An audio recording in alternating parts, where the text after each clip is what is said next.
That's okay. We're good. We're good. Thank you. Thank you for being here. Chair will now call Laura Blackwell, representing herself, testifying against the bill. Good evening. Good evening. My name is Laura Blackwell, and I'm here to represent myself and to encourage the representatives to vote against this bill. I'm a college student. So your position is against the bill? My position is against the bill, that's right. Thank you. I'm a college student. I'm broke. I'm fortunate enough to live in Austin, where I had access to a Planned Parenthood clinic for simple things from STD test to my first women's health exam. And shutting down a single Planned Parenthood facility would be incredibly wrong. Thank you. Thank you. Any questions? No? Thank you, Laura. Chair will now call Andy Brown, representing himself, testifying against the bill. Is Andy here? Not, will show Andy not here, not testifying, but against the bill.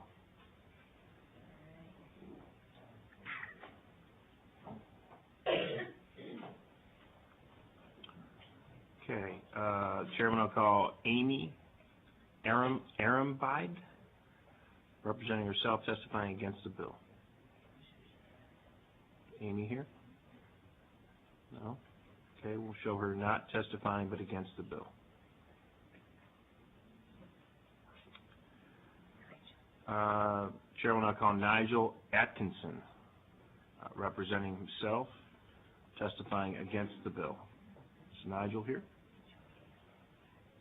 We'll show him not testifying but against the bill.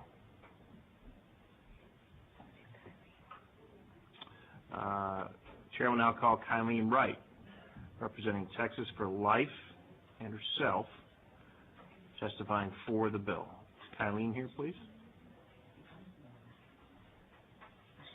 Is she coming in? Well, I think she's in the overflow. We'll get her up here the next time around. We'll show Kylene not testifying at this time, but for the bill. Chairman, I call Benjamin Wetmore, representing himself, testifying for the bill. Is Benjamin here?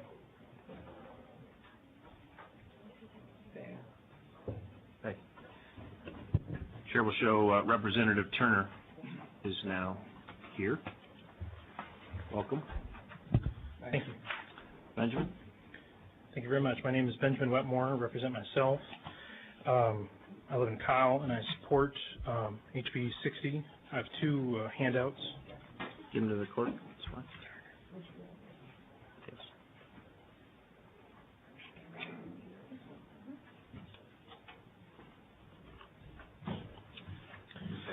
All right, go ahead.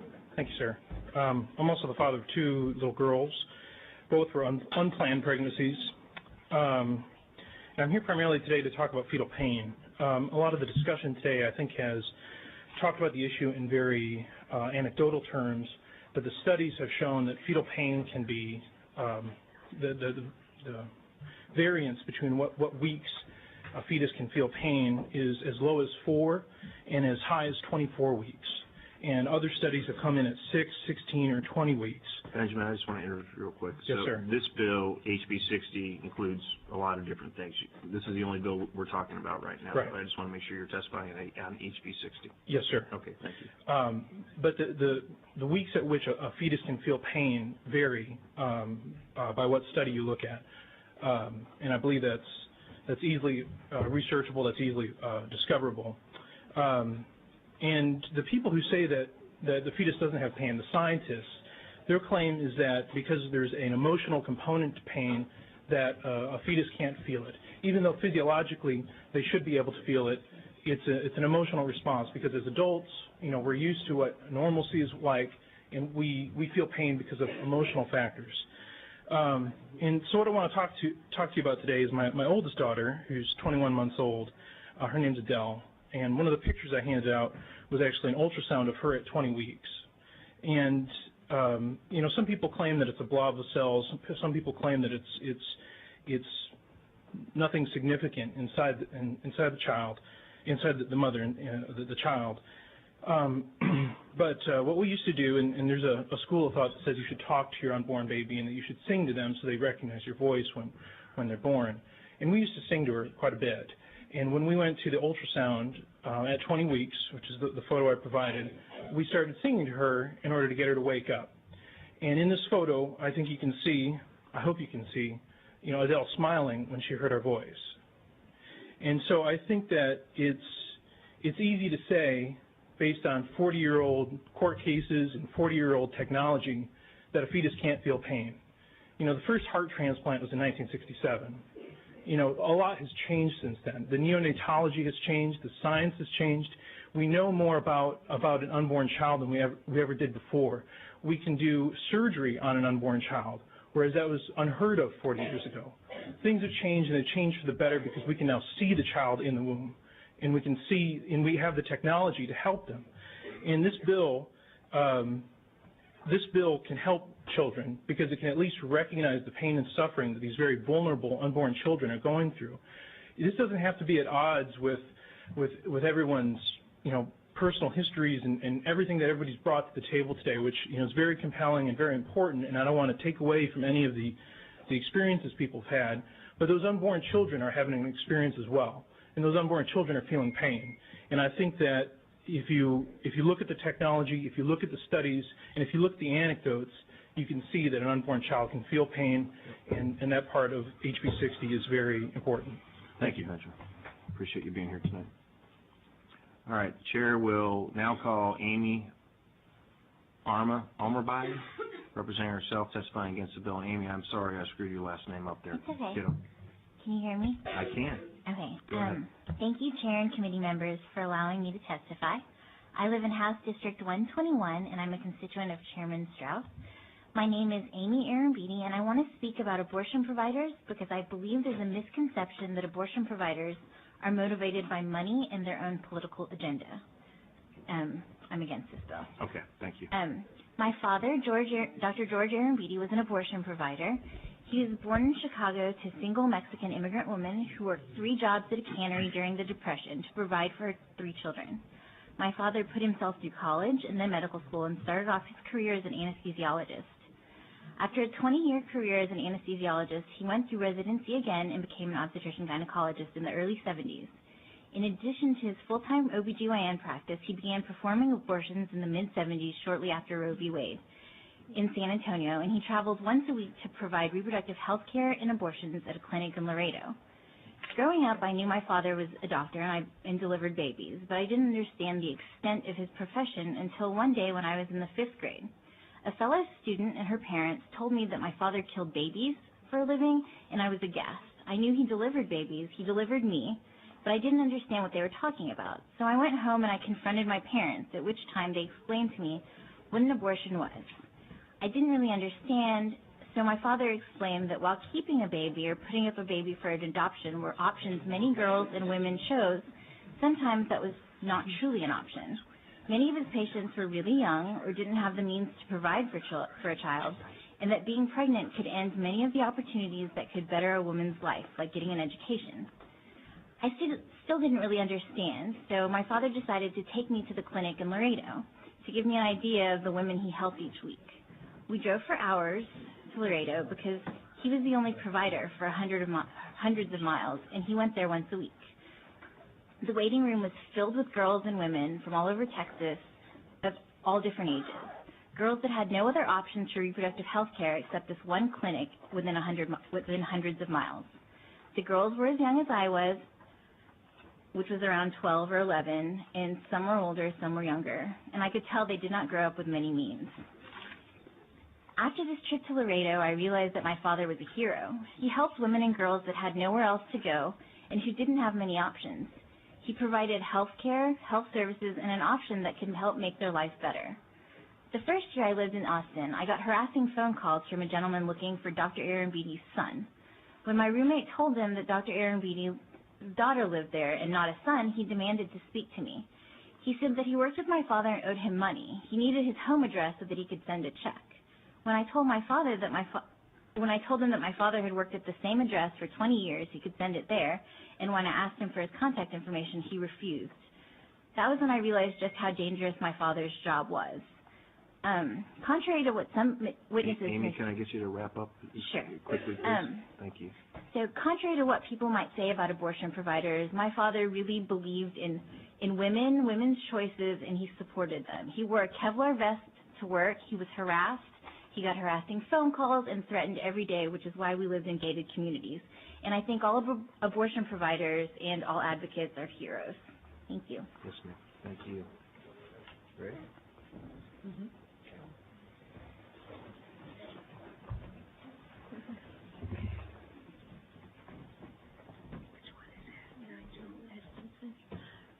The chair calls Nigel Atkinson, representing himself, and his position is against the bill. I believe this bill... Sir, could I ask you to please start with your name? Oh, my name is Nigel Atkinson, and I'm here to speak against HB 60. Yes, sir. Correct? I believe that this bill represents an attempt to impose other people's religious beliefs on the entire population of Texas, and that the government should not be involved in this type of manipulation of the health care. I have 3 daughters, and so it concerns me greatly that this bill is rolling back the civil rights of my daughters and other women, and that it will produce long-lasting damage to the quality of their life and other citizens in Texas. I'd always assumed for my daughters that as time went on, their freedoms would increase and that they would have, things would keep improving for them, and this greatly worries me that I'm going to be watching a reversal of this process. I want to state that I believe that health care should be based on science and not based on religion, and I think that the politicians are using this issue in a cynical way to garnish support from conservative special interest groups, and it is not being put forward in a good faith effort with the best interests of the citizens of Texas. It seems that there's an agenda in the legislature to reduce sex education and to reduce funding for all aspects of women's health. Planned Parenthood seems to be often targeted in this attempt, and in doing so, although this bill is talking about specific topics, in doing so, by attacking them, it reduces the opportunity for sex education because it would probably end up closing a number of clinics. Healthcare decisions should not be legislated, but should be based on science. Thank you. Thank you for your testimony. Members, any questions? The chair calls Kylene Wright, representing Texans for Life, for the bill. Colleen Wright? Okay. Give me the next one. Okay. My name is Kylene Wright, and I represent Texans for Life and myself, and I am for the bill. I have some written information, some charts that I think you'll find helpful. Thank you. Regarding the 30-mile portion of the bill. But in my experience as a pro-life activist, I have dealt with many women who have been hurt by their abortions and mistreated and received a substandard care in the abortion clinics. I had, you heard from one of our friends during the regular session who was not even allowed to empty her bladder and had some serious issues healing, and since then you heard about the young lady who came to our office and was very that is a pro-choice advocate, but who was still very, very concerned about the substandard care she received in her abortion clinic. But what I probably didn't share with you is while I was telling a friend of mine about this, she began to crumble and tremble and fall apart in my car as she told me that was my abortion doctor and he molested me. I am tired of hearing from my friends and from my peers and coworkers since I was in my teens about their substandard experience. This bill is about it bringing the standard of care in abortion clinics up to the standard of care in other clinics. We have legal abortion. I believe that Texas and most of America wants it also to be safe for women and rarer, and this bill will accomplish that. Thank you very much for your testimony. Members, do you have any questions of Ms. Wright? Thank you very much, Thank you. Ms. Wright. The chair calls Christy Saylors, who is representing herself, and she's for the bill. We'll go on to the next witness, please. We're going to show that she did not, We're going to show that Ms. Saylors did not testify, but it's for the bill. but is for the bill. The chair calls Carol Ann Preston, representing herself, and she is for the bill. We will let the record show that Carol Ann Preston did not testify, but she is for the bill.